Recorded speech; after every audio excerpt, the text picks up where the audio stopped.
अस्सलाम वालेकुम दोस्तों, मैं आपको अपने चैनल क्रिएटिव विज़न में खुशामदीद कहता हूँ।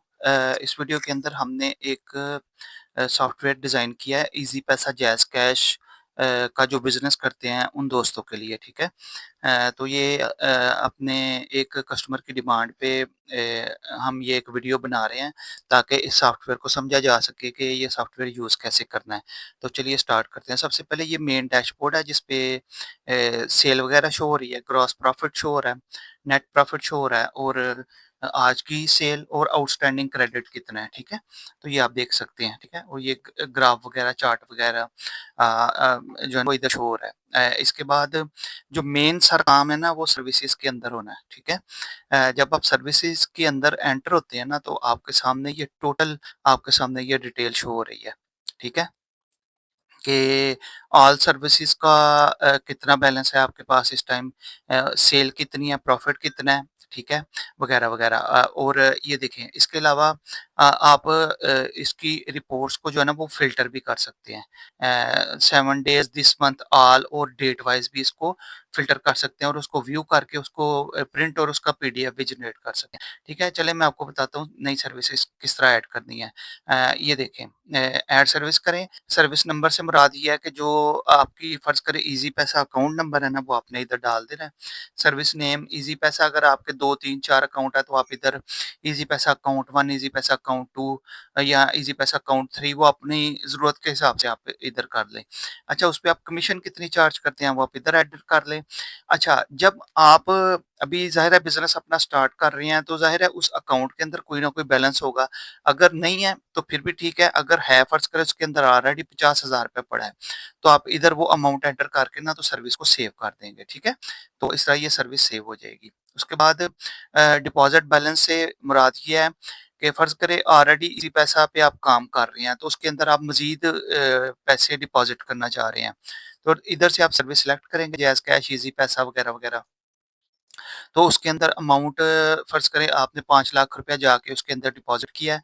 इसको डिपॉज़िट करके चाहे वो आपने ऑनलाइन डिपॉज़िट किया, चाहे आप बाय हैंड जाके डिपॉज़िट किया है, ठीक है? तो वो दोनों सूरतों में वो इधर नोट्स लिख देना आप कि आपने बाय हैंड डिपॉज़िट किया है या ऑनलाइन ट्रांसफ़र किया है, जो भी है या बैंक के थ्रू ट्रांसफ़र किया है, वो सारा इधर आप ऑप्शन लिख सकते हैं, ठीक है? तो वो डिपॉज़िट बैलेंस पे हो गया। इसके बाद रिकॉर्ड सेल, ये मतलब मेन इधर से जो आपकी सेल है ना वो इधर से रिकॉर्ड होगी।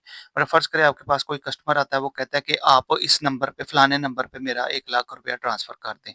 तो वो आपने किस अकाउंट से करना है, वो कस्टमर आपको बताएगा कि मुझे ईज़ी पैसा से ईज़ी पैसा पे करना है। तो आप ईज़ी पैसा जो है ना वो सेलेक्ट करेंगे, अमाउंट कितनी अमाउंट भेजनी है वो सिलेक्ट करेंगे और रेफ़रेंस नंबर इधर डालेंगे, किस अकाउंट पे वगैरह, वगैरह। नोट्स में मज़ीद डिटेल आप डाल देंगे, कैश अमाउंट डालिए और सेव सेल कर देंगे, ठीक है? तो वो आप उससे कैश अमाउंट ले लेंगे। तो आपकी इधर जो है ना वो सारी सर्विस के रिलेटेड जो इन्फॉर्मेशन है ना वो सारी रिकॉर्ड हो जाएगी, ठीक है? उसके बाद ये जो रिपोर्ट है जितनी भी आपकी उसका आप पीडीएफ भी ले सकते हैं, ठीक है? उसको भी कर सकते हैं। ज़ाहिर है अभी एम्प्टी है तो ये व्यू नहीं आप कर सकते। ऑल, टोटल, ठीक है? इसमें टोटल शो हो जाएगी, टुडे आज की डेट की 0 है। टोटल कितनी सेल हुई है वो सारी आपकी ये शो हो जाएगी। उसके बाद प्रिंट पीडीएफ आप कर दें, ठीक है? तो ये आपका वो सेव कर देगा, जो भी इसकी रिपोर्ट होगी उस हिसाब से, ठीक है? तो ऑल टाइप ऑफ एक्टिविटी, इसमें आप सेल ओनली कर सकते हैं, डिपॉज़िट ओनली कर सकते हैं। सारी सर्विसेज़ को भी कर सकते हैं एक टाइम पे और हर सर्विस की अलग-अलग जो है ना वो आप सेल रिपोर्ट भी देख सकते हैं, ठीक है? ये देखिए जैसे ही मैंने ईज़ी पास सेलेक्ट किया, ये नीचे उसका एक रिकॉर्ड आ गया, ठीक है? कि सेल डिडक्ट हुई है इस डेट को, इस टाइम पे, उसके अंदर इतना प्रॉफ़िट हुआ है। तो इसके अंदर वो ज़ाहिर है डिपॉज़िट कोई अमाउंट नहीं थी, तो सेल इतनी की हमने कर दी। वो एक डमी सेल थी, डिपॉज़िट तो उसके अंदर है नहीं था, तो उस वजह से वो प्रॉफ़िट और बैलेंस इस वजह से ये एम्प्टी शो कर रहा है, ठीक। तो ये नीचे आ जाए, ये सर्विस कैटलॉग आ गया इसके बाद, ठीक है?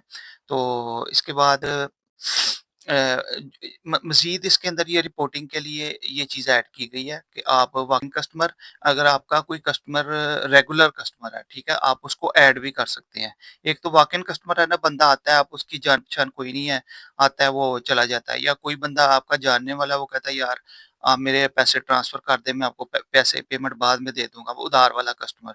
तो समझ लें उधार वाला कस्टमर भी आप इसके अंदर ऐड कर सकते हैं, ठीक है? तो वो ये देखें ना पेमेंट टाइप क्रेडिट हो गई ना, तो इसके बाद उसकी रसीद भी आप जनरेट कर सकते हैं। तो इस तरह ये सारा सिस्टम वर्क करता है।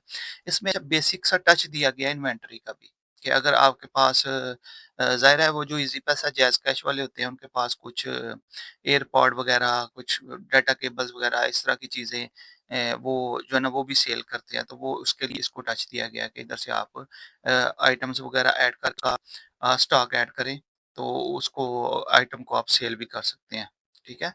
तो वो ये भी इसके अंदर दिया गया है। अकाउंट के अंदर मतलब जो ज़्यादातर रेगुलर चलने वाले अकाउंट हैं, वो मैंने ऐड कर दिए हैं। आप बैंक अकाउंट भी ऐड कर सकते हैं वगैरह-वगैरह।